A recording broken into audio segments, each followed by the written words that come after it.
اعوذ باللہ من الشیطان الرجیم بسم اللہ الرحمن الرحیم الحمدللہ رب العالمین الصلاۃ والسلام علی محمد وعلی آلہ وسلم۔ انشاءاللہ آج ہم سورہ حج کے دوسرے رکوع کا مطالعہ کریں گے۔ اس سے پچھلے رکوع کا خاتمہ اس بات پہ ہوا تھا کہ مرنے کے بعد اٹھا کھڑے کیے جانے کے مراحل بھی اسی طرح سے ہیں جس طرح سے ہماری موجودہ زندگی میں آمد ہوئی۔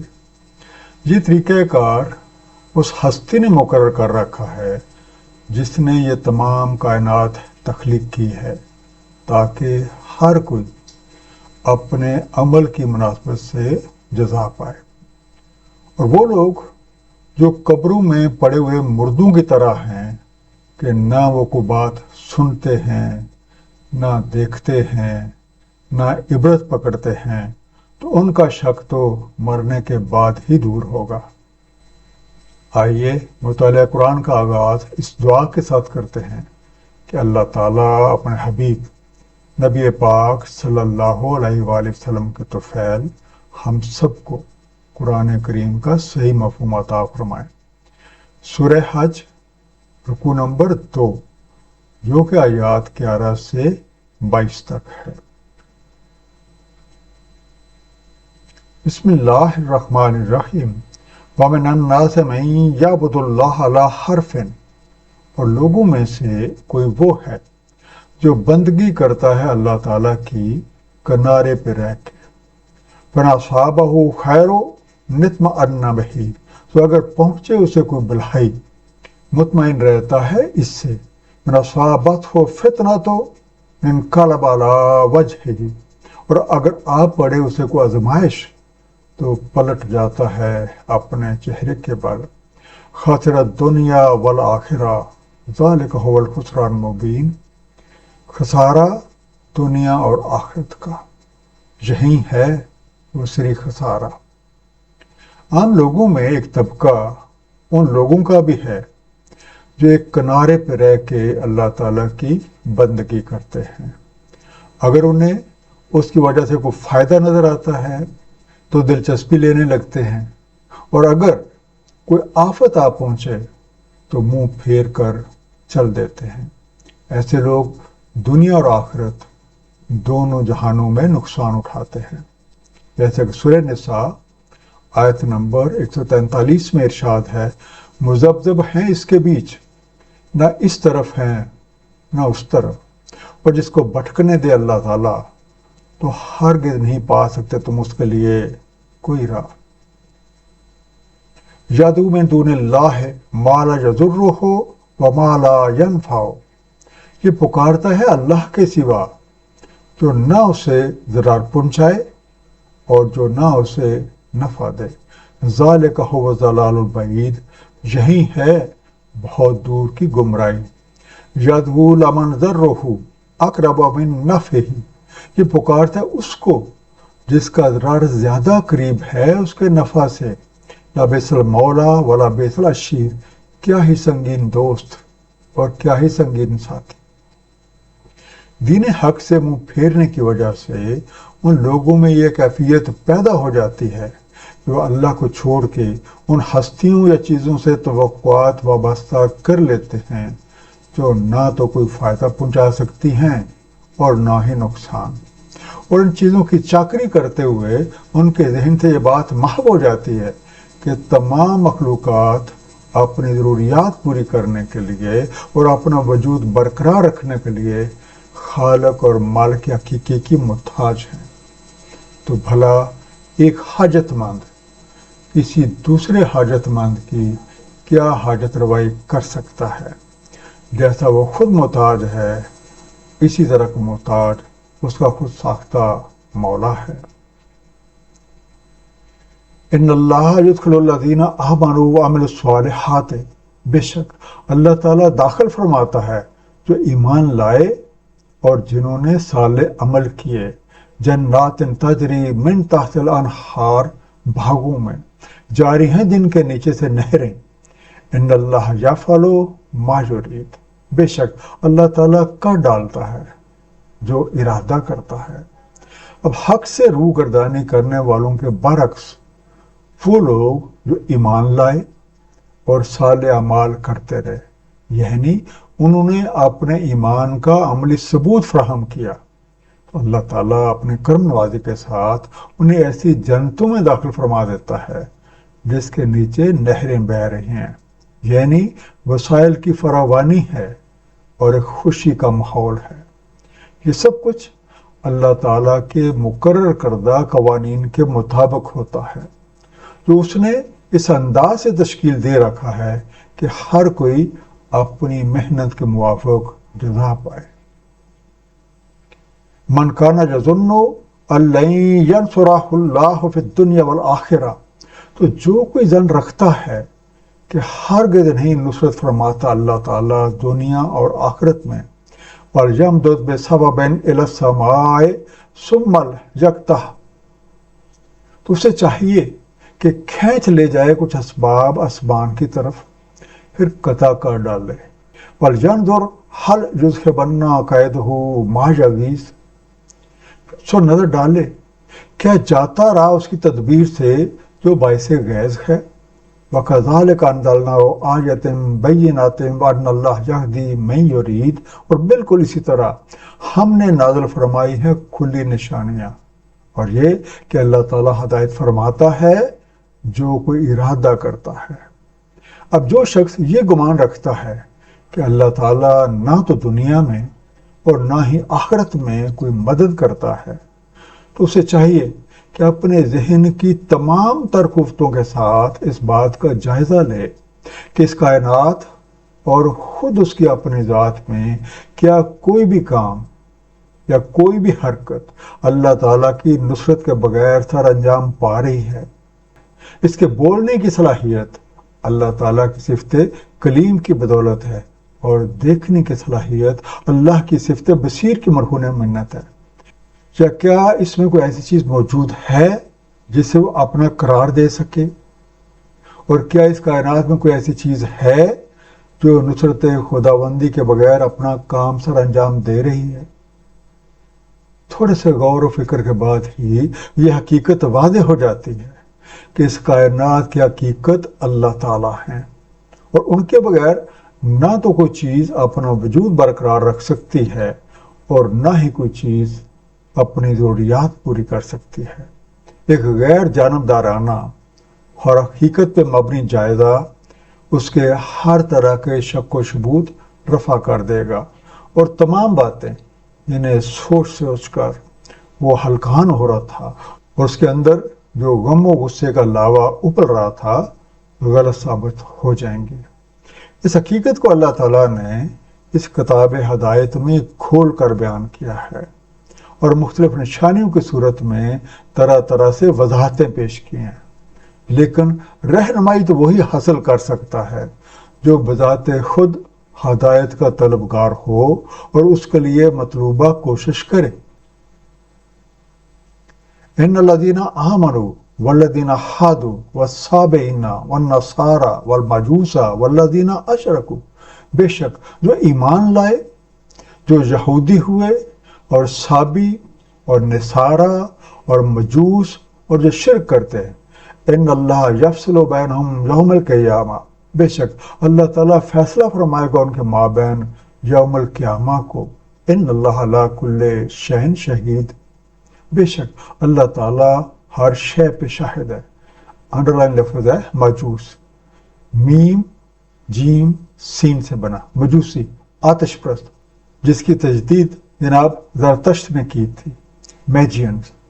قانون ربی کی حقانیت پر ایمان لانے میں سب سے بڑی رکاوٹ ہماری فکری طرزیں ہیں، اور جب تک ہم مکمل غیر جانبداری کے ساتھ کسی شے کا جائزہ نہیں لیتے، اس چیز کی حقیقت مخفی رہتی ہے اور ہم کبھی بھی صحیح نتائج اخذ نہیں کر سکتے۔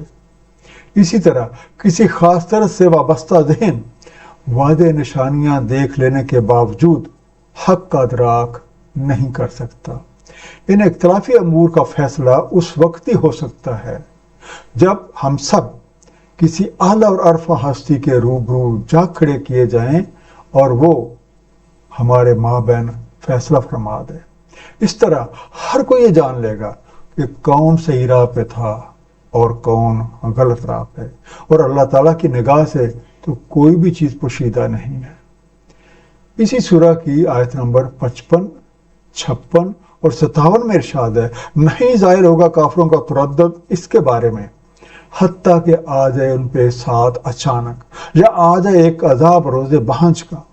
اختیار اس روز صرف اللہ کا ہے، حکم فرما دیتا ہے ان کے ماں بہن، سو جو ایمان لائے اور اعمال صالح کرتے رہے نعمتوں والے باغات میں ہیں، اور جو کفر کرتے رہے اور انہوں نے تکذیب کی ہماری نشانیوں کے ساتھ، بس وہی ہیں جن کے لیے عذاب توہین ہے۔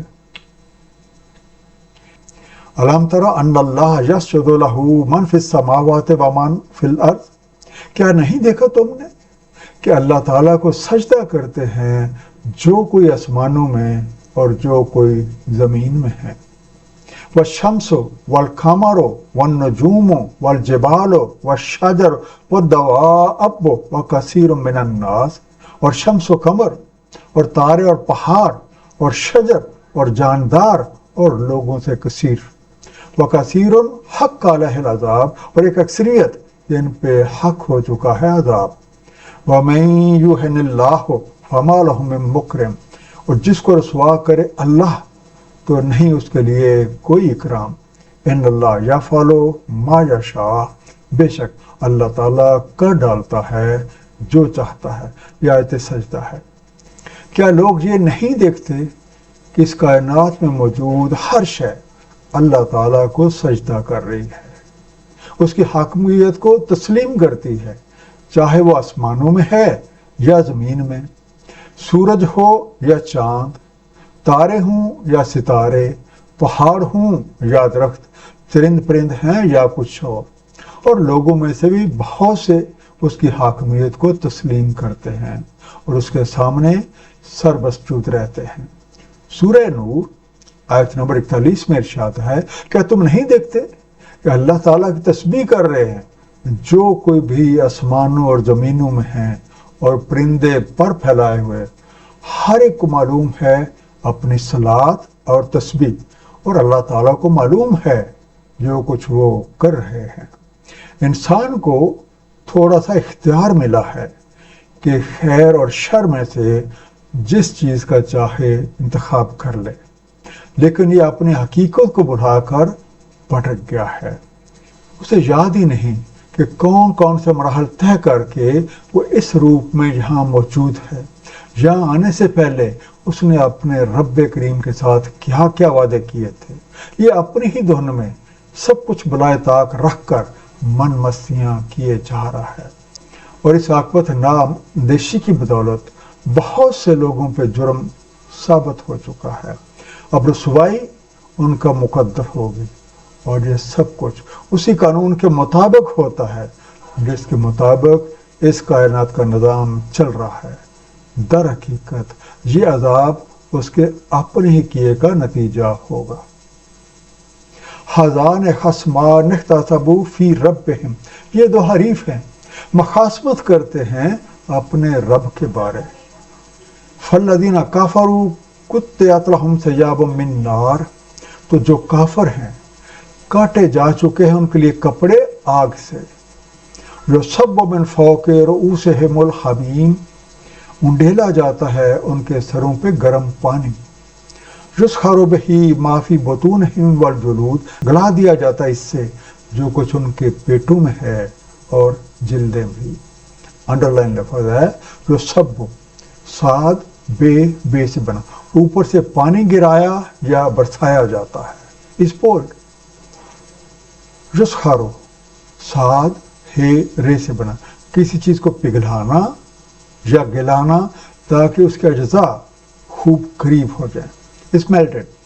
ہماری اس دنیا میں خیر اور شر کی دونوں طرزیں ہمہ وقت ایک دوسرے کے ساتھ برسر پیکار رہتی ہیں۔ خیر قوانین خداوندی کے مطابق زندگی بسر کرنے کا نام ہے، جبکہ ان قوانین کی خلاف ورزی کا نام شر ہے۔ خیر کی طرز نہ صرف اپنی ذات بلکہ مخلوق خدا کے لیے بھی بھلائی، امن و چین، خیر اور سکون کا باعث بنتی ہے، جبکہ شر کی طرز بگاڑ، دنگا فساد، بد امنی اور بے سکونی کا باعث بنتی ہے۔ جب یہ طرزیں مختلف ہیں تو ظاہر ہے ان کا انجام بھی مختلف ہے۔ سورہ یونس آیت نمبر 4 میں انہی دونوں طرزوں کے انجام کا ذکر ہے۔ اسی کی طرف مراجعت ہے تم سب کی۔ اللہ کا وعدہ حق ہے، بے شک وہی ابتدا کرتا ہے خلق کی، پھر اعادہ کرتا ہے اسی کا، تاکہ جزا دے جو ایمان لائے اور اعمال صالح کرتے رہے انصاف کے ساتھ، اور جنہوں نے کفر کیا تو ان کو پینا ہے کھولتے پانی سے اور ایک عذاب المناک بسبب اس کے جو کفر وہ کرتے رہے۔ وَلَهُمْ مَقَامِعُ مِنْ حَدِيدٍ، اور ان کے لیے ہیں چھڑیاں لوہے کی۔ كُلَّمَا أَرَادُوا أَن يَخْرُجُوا مِنْهَا مِنْ غَمٍّ أُعِيدُوا فِيهَا، جب بھی ارادہ کرتے ہیں کہ وہ نکل جائیں اس کے غم سے، لوٹا دیے جاتے ہیں اسی میں۔ وَذُوقُوا عَذَابَ الْحَرِيقِ، اور چکھو جلنے کا عذاب۔ انڈرلائن لفظ ہے مقامع، کاف میم عین سے بنا، ایسی چیز یا حرکت یا قوت جس سے کسی سرکش کو اس کے ارادے سے روک دیا جائے، مثلا سر پہ مارنے کی چھڑی یا آنکھیں سے۔ مثل موجودہ زندگی کے اگلے مرحلے میں شر کی طرز پہ قائم رہنے والوں کی سرکوبی کے لیے خاطر خواہ سامان موجود ہے۔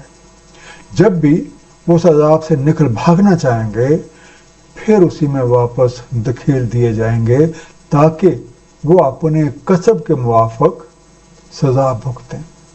اب جب ہمیں دونوں طرزیں واضح ہیں تو لازم ہے کہ ہم اپنی زندگیوں کو قوانین ربی کے مطابق فطرت سے ہم آہنگ کر لیں، قرآن کریم کو اچھی طرح سمجھیں اور اس پہ نبی پاک صلی اللہ علیہ وآلہ وسلم کی تعلیمات مبارکہ کے مطابق عمل کریں، کیونکہ عمل سے زندگی بنتی ہے، جنت بھی جہنم بھی۔